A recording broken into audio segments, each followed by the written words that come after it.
Hi, my name is Gloria and Welsey. I'm an author, a retired teacher, and mother of 3, plus grandmother of 7. So I keep very busy. I've published several books. My latest book is Righting Canada's Wrongs, Africville. And I'm in the process of editing a new book about a member of the Black Battalion from Nova Scotia. So with all of that, I do have a lot on my plate, but I enjoy every moment of it.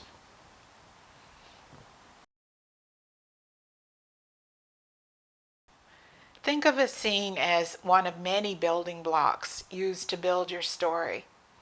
Each block or scene has a structure or rules that will make your writing flow and hold the reader's attention. Each book or scene leads to another scene. These scenes must connect to the overall goal or plot to move your story forward. Several scenes will make up a chapter. You must have at least one scene per chapter.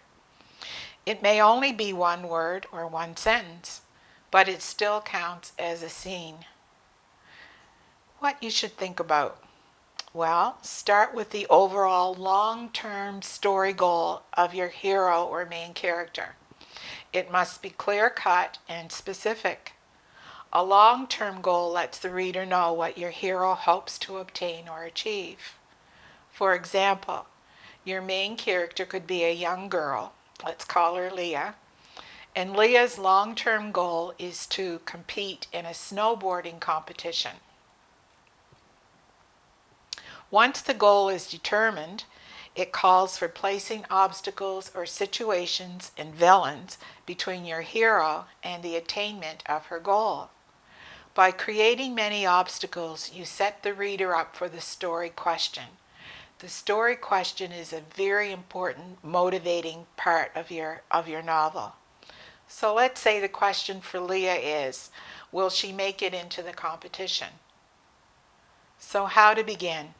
Keeping the overall goal in mind, move the novel along by creating a scene that will raise the reader's interest and yet keep her from achieving her goal. Remember, each scene follows the same pattern. So let's take a look at this pattern that we need when constructing a scene. A good scene must have a goal, conflict, and a conclusion. So just 3 very simple things that you need to keep in mind when you're writing a novel. The scene goal. Let's say Leah comes up with an idea to achieve her long-term goal.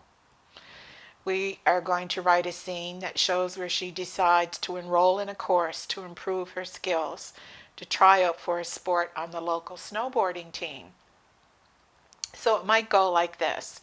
Keeping her goal in mind, she goes to White Bear Resort, the best ski club in town, and there she speaks to Mr. Smith. She's heard that he's tough and that no girl has been accepted into his program. Now the reader should clearly see how her short-term goal relates to the long-term story goal. Suddenly the reader is confronted with the new story question.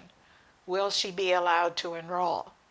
The stage is set now for the expectation of conflict, the main ingredient in a scene.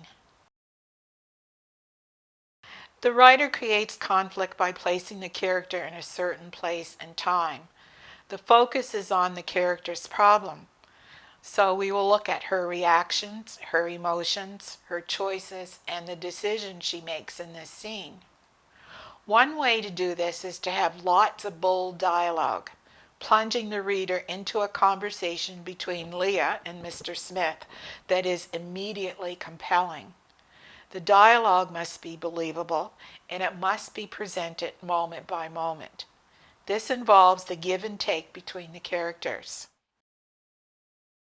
It is helpful to have a clear idea of how stimulus and response works. There are lots of internet resources and books to explain this, but basically it's a back and forth between your characters.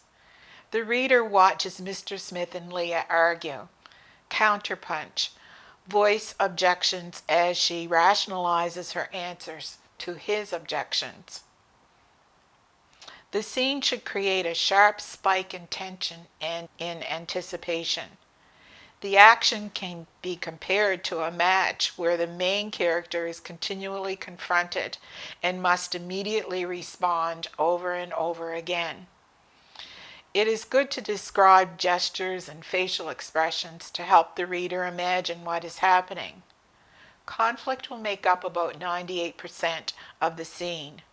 A good struggle, remember, builds excitement.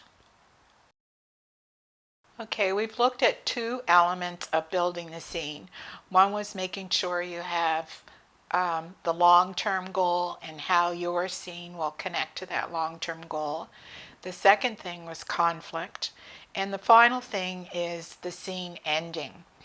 So failure or disaster is always the result of conflict. Remember, Mr. Smith cannot, under any circumstances, agree to allow Leah into the program. So he must announce his opposition to her participation. So after Leah gets his announcement, we then have another issue to deal with before we end the scene. After the argument, Leah realizes that being a female is the real problem. Snowboarding is seen as a sport for males, and she must find another way to fulfill her dream. The end of a scene brings the incident to some degree of closure, but not completely, because if she achieved her goal, then the story moves along quickly. But by setting up obstacles, she has to overcome, and therefore we create suspense and tension throughout the novel. The scene should produce another question. What will Leah do now? And it's the genesis for why we keep reading. It's always having that question at the forefront of what's going to happen next. The question leads to another scene, of course. End with a strong hook that will make the readers dive right into the next scene. How you end a scene will make the difference between your reader putting your novel down or carrying on. In the end, all your scenes will probably lead to Leah reaching her main goal. So in order to write interesting scenes, we have to consider a few details. The first thing you should do is focus on the 5 W's: where, when, who, what, and why. Where does the scene take place? When does the scene happen? Who is in the scene? What happens in the scene?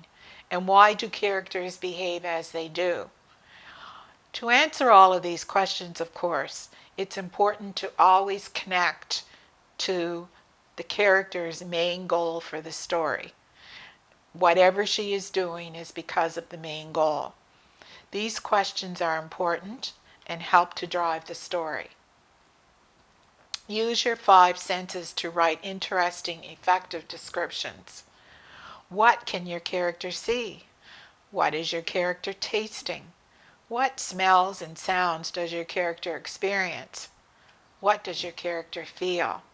The emotional part is very important because most readers connect to your character through their emotions, their own emotions, and with the character's emotions. So if your character is happy, the reader is happy. If your character is sad, your audience is crying. So these things have to make up a good part of your scene to be effective. And the last thing I'd like to suggest is read and study scene examples in books you love. The more time you put in, the better the writing. So good luck and have fun writing scenes.